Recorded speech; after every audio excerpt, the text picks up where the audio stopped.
Une très belle exposition, très éclectique, de 16 artistes professionnels est visible à la Galerie du Minage de Clisson. Une particularité, cette exposition a été créée au profit de l'association Omavi. C'est une association qui réalise les rêves des enfants malades, entre autres des enfants en oncologie avec le CHU de Nantes. Alors, qu'est-ce que vous avez fait déjà pour ces enfants ? Eh bien, nous sommes rendus cette année à avoir fait 62 rêves dans l'année, 62 rêves individuels. Donc il faut une équipe solide pour réaliser ça. Alors, quelques rêves, qu'est-ce que vous avez fait ? Il y a des enfants qui ont voulu aller à la Tour Eiffel, il y en a d'autres qui veulent aller au foot. On a Barcelone, on a le FC Nantes, on a eu Paris, le PSG. Vous avez des enfants qui veulent une télévision, vous en avez d'autres qui veulent un ordinateur. On a eu 14 familles à Disney. On a là, la semaine prochaine, il y a une petite fille qui nous a demandé une robe de sirène, donc je vais lui porter sa robe de sirène vendredi prochain. C'est destiné à quel type d'enfants ? Les enfants qui sont en oncologie. Ce sont que des enfants qui malheureusement ont des maladies assez lourdes, des pathologies graves. Donc on essaye de réaliser le rêve dans les 3 mois après l'avoir reçu. Une exposition de 16 artistes professionnels qui vendent leurs œuvres au prix modique de 110 € au profit des enfants malades. Une idée est venue d'outre-Atlantique. Je suis à l'initiative d'Expo Ma Vie, donc cette exposition qui regroupe que des artistes peintres professionnels pour la cause des enfants malades, voilà, pour l'association Ma Vie. Et c'est 16 artistes peintres qui exposent 12 tableaux du même format, au même prix, et il y a une partie qui est reversée directement à l'association. Alors des artistes qui viennent un petit peu de toute la planète. Voilà, un petit peu partout, on est international effectivement. On est rendu à la 3e édition d'Expo Ma Vie. Là, vous avez des artistes de partout de France, ainsi d'Allemagne. L'année dernière, on avait des Québécoises, de Floride aussi. Ça engendre une belle énergie. Voilà. Et pour quelle raison avoir créé cette exposition pour l'association ? Voilà. En fin de compte, j'ai participé pendant 2 années à Montréal, au Québec, une exposition qui s'appelle De la couleur contre la douleur, organisée par les artistes de cœur qui, eux, organisent cette exposition contre les maltraitances qu'on peut faire aux femmes et aux enfants québécois. Et je suis revenue un peu, moi, avec les étoiles dans les yeux de cette exposition-là, et je me suis dit, c'est pas possible, il faut que j'arrive à organiser la même chose en France. Le challenge était vraiment de rassembler que des artistes peintres professionnels, car on voulait vraiment, moi je voulais vraiment une unité, et puis surtout les artistes font un effort énorme par rapport au prix de leurs tableaux, car il y en a beaucoup qui exposent en galerie, et d'habitude ces tableaux-là ils sont multipliés par 2 ou par 3, donc ils font un énorme geste. L'exposition est visible à la Galerie du Minage de Clisson jusqu'au 10 février 2019.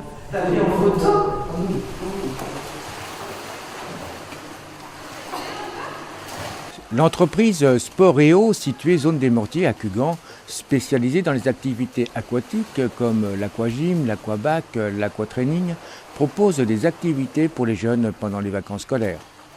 Pour les vacances, les petites vacances et les grandes vacances, on propose pour les enfants des cours de natation sous forme de stage. Ça peut être 5 séances ou 10 séances.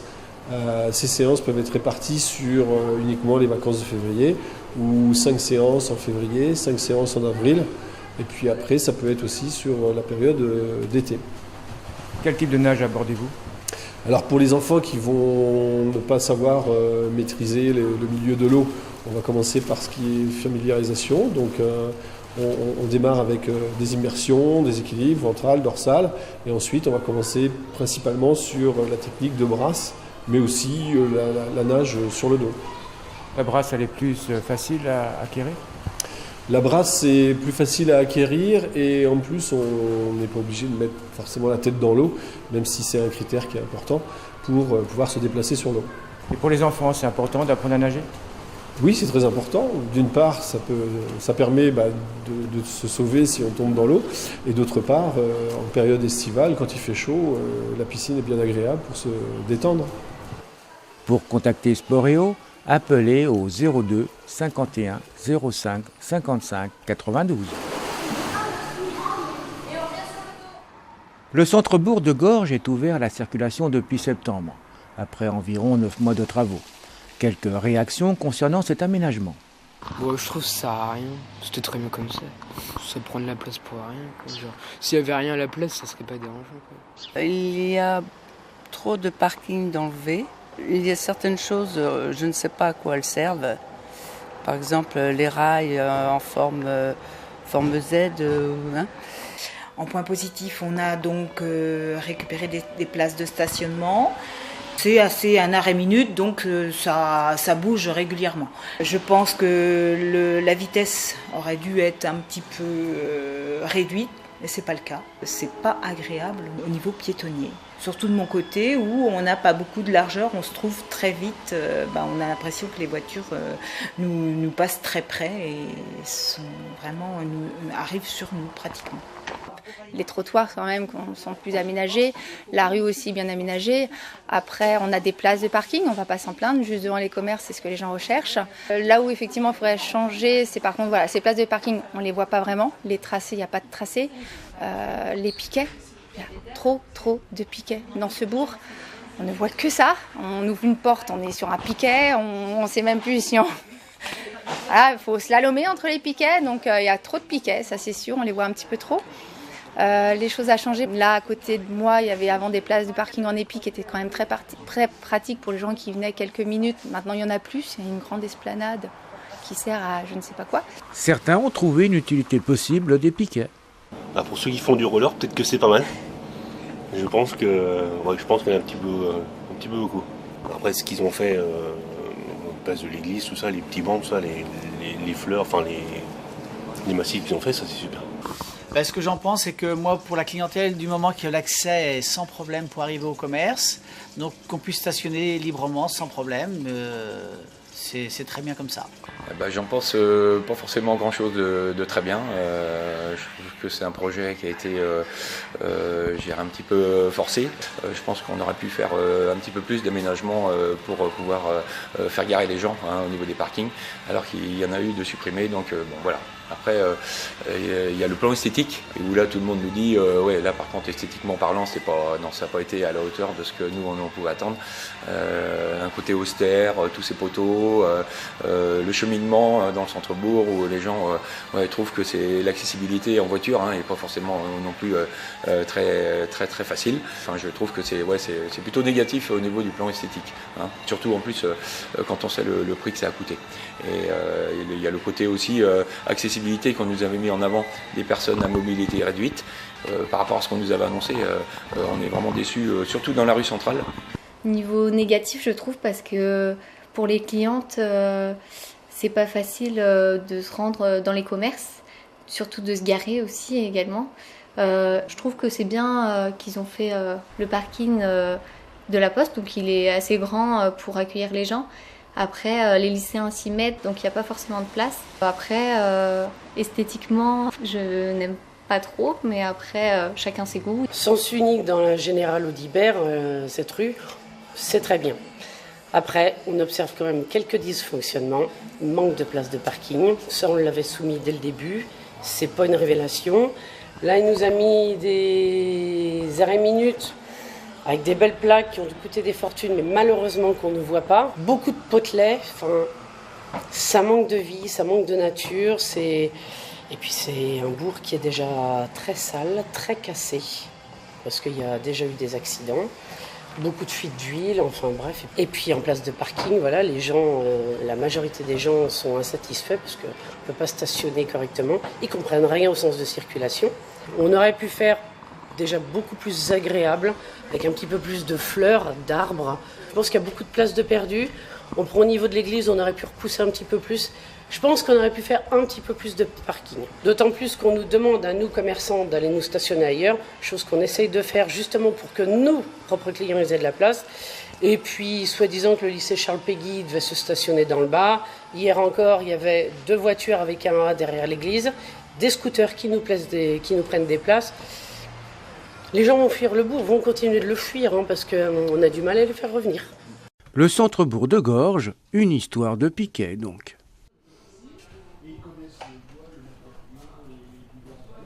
Le centre de formation d'apprentis des maisons familiales rurales de Clisson, situé route de la Blairie, propose de la formation en alternance et en apprentissage. Des jeunes formés très recherchés par les entreprises. Ouverture des portes de l'établissement, c'est vendredi et samedi. On accueille des jeunes majoritairement, mais pas que. Des jeunes plutôt à partir de 14-15 ans. Des jeunes soit qui se dirigent vers une classe d'orientation pour qu'est-ce que je vais faire demain. Et donc on leur propose d'expérimenter différentes branches professionnelles dans des lieux, dans des entreprises tout au long de l'année. Donc ces jeunes-là, le but c'est qu'à la fin, ils aient validé leur orientation professionnelle. Et d'autre part, on va recevoir également des jeunes, plutôt issus de 3e, qui ont fait le choix de se former par l'apprentissage. Un statut rémunéré. Et ces jeunes-là, on les reçoit sur le secteur de la menuiserie, essentiellement. Donc soit sous 3 diplômes que l'on a au sein de l'établissement, qu'on leur propose, un CAP menuisier fabricant, un deuxième CAP menuisier installateur et un CAP constructeur bois qui est assez récent dans sa mise en place. Et pour les jeunes qui sont motivés, qui souhaitent poursuivre, on les guide vers une formation supérieure de niveau 4, le brevet professionnel de menuiserie. Quel intérêt de venir chez vous plutôt que de faire un enseignement général? L'intérêt, c'est d'aller travailler en entreprise, se confronter au milieu du travail et voir ce qui est en réalité un métier. Donc ce sont des jeunes qui vont passer à peu près les 2/3 de leur temps au sein d'une même entreprise sur un cycle qui va à peu près être en moyenne de 2 ans. L'intérêt pour ces jeunes, c'est que une fois qu'ils sont sur le marché du travail, ils ont la culture de ce qu'est une entreprise, ils savent ce qu'est le métier. Donc c'est des jeunes qui sont très recherchés sur le marché de l'emploi par les entreprises partenaires ou autres. Certains intègrent ce centre après un bac pro pour acquérir de l'expérience pratique. Alors j'ai fait un bac et donc il y avait beaucoup de savoir, en fait c'était plus de la théorie. Et ce qui m'intéressait, moi, c'était d'avoir plus de pratique, plus de vraiment travailler le bois, savoir comment le travailler, comment le mettre en applique. Et c'est pour ça que j'ai décidé, après mon bac pro, une fois que j'avais beaucoup de théorie, de venir faire de la pratique avant d'être sur le marché du travail réellement. Oui, donc c'est complémentaire. Tout à fait. Parce que c'est vrai que moi, en commençant dans l'entreprise, j'avais beaucoup de difficultés en fait à être en autonomie. Et maintenant que j'ai un peu plus d'expérience, j'arrive beaucoup plus à travailler moi tout seul sans avoir besoin de quelqu'un qui m'explique comment faire ou ce genre de détails. Donc c'est un conseil pour les jeunes? Tout à fait, oui. Ça aidera beaucoup dans la formation et dans le futur pour son travail. Pour toute information sur ce centre de formation d'apprentis, direction le site internet à l'adresse www.mfr-clisson.fr.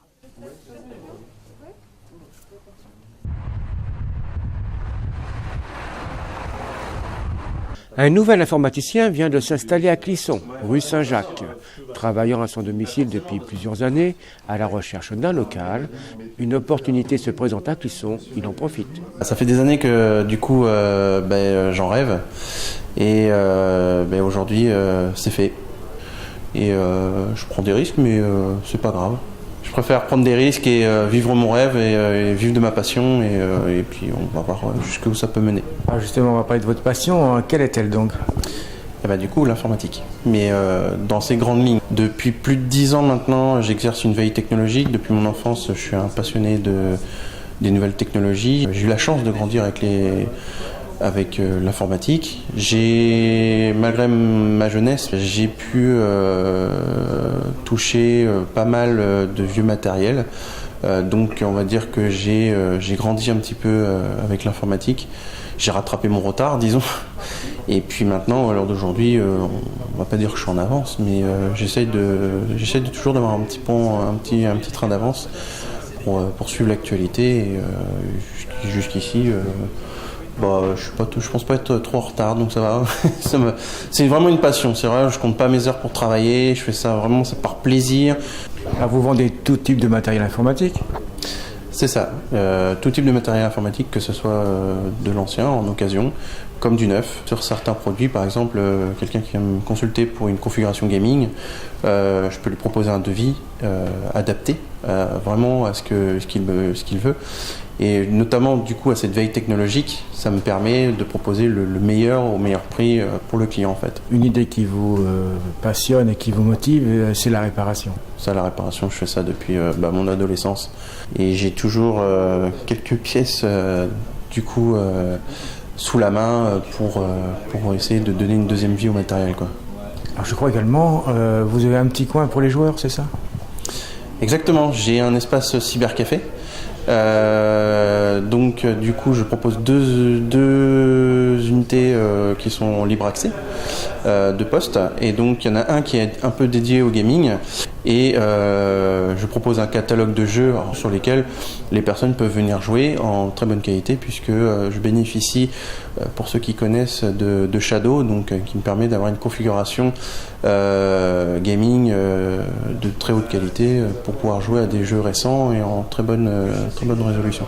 Et bientôt, des formations seront proposées chez Alexis L'Église, rue Saint-Jacques à Clisson. C'est par défaut, mais je pousse à mis les messages d'erreur.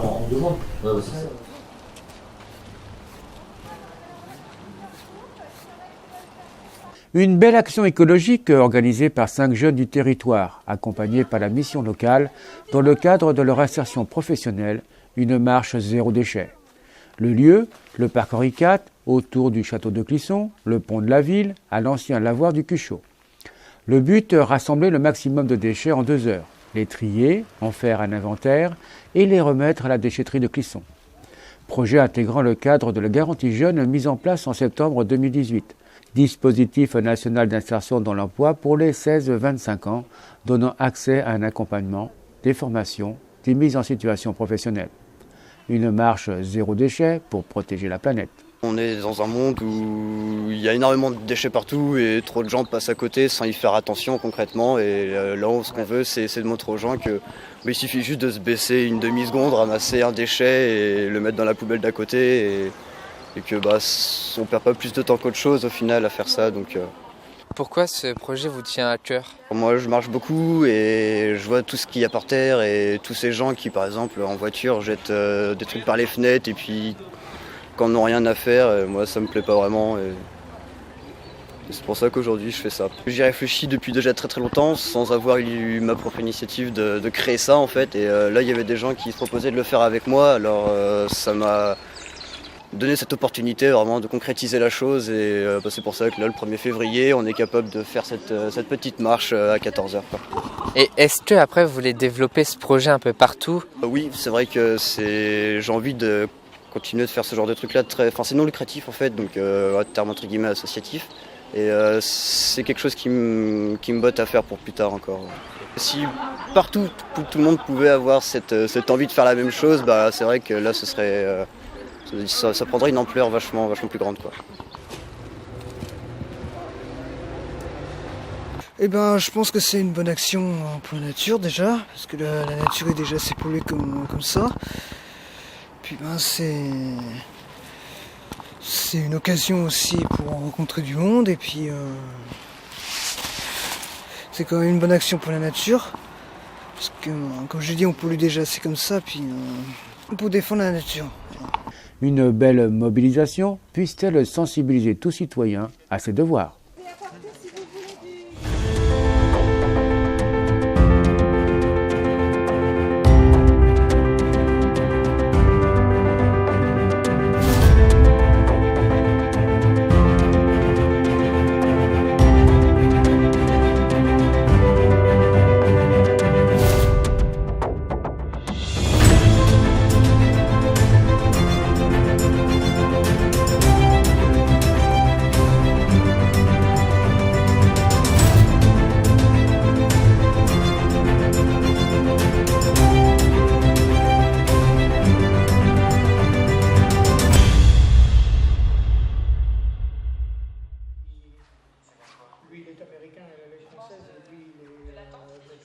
L'atrium de la mairie de Valette accueille l'artiste peintre Michel Battellino. Voyage et imaginaire au programme. Depuis tout petit, j'aime crayonner, dessiner, peindre, que ce soit de l'acrylique ou de l'huile. Et oui, c'est donc depuis aussi loin que je me souvienne, quoi. sûrement avec les mains à l'école, et puis ça a continué après avec les pinceaux et autres.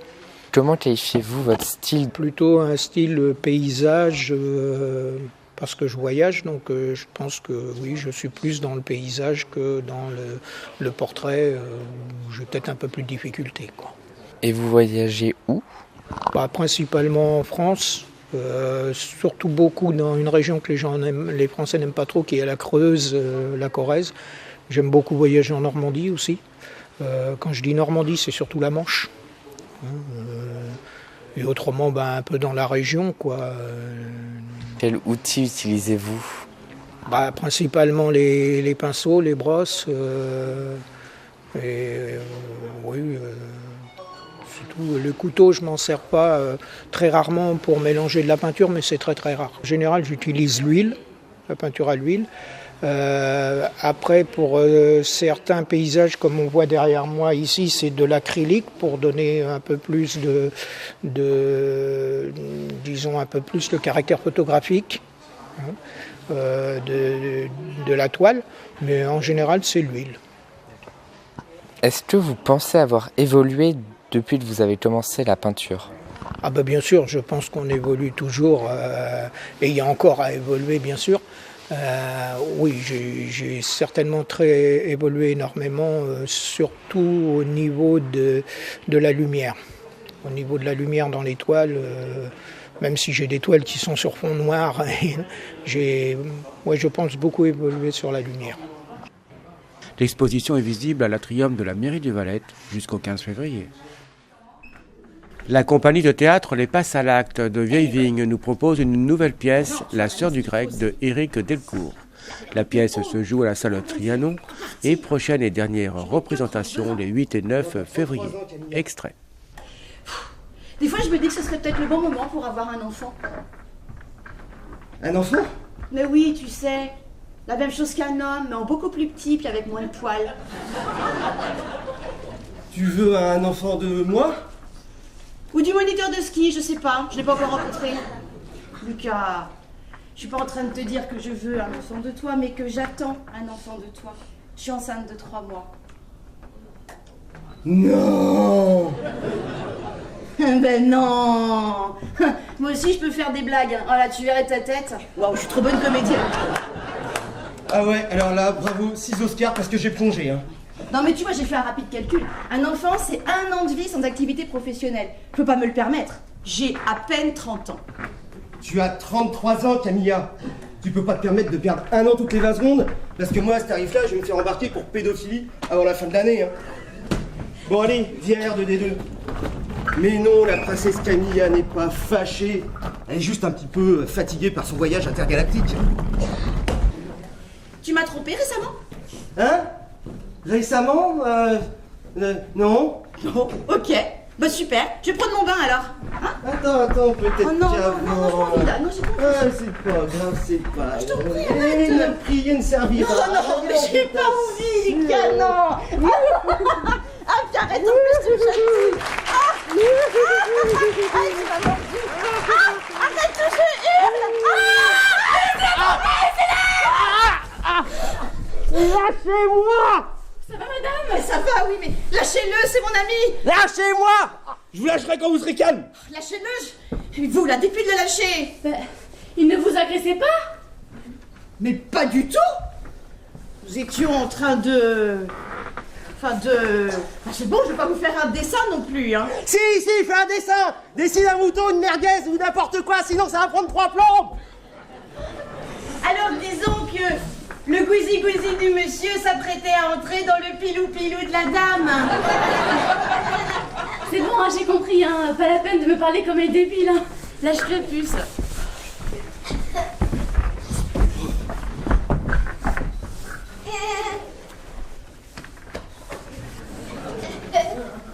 Ce monsieur n'a rien d'une puce, hein.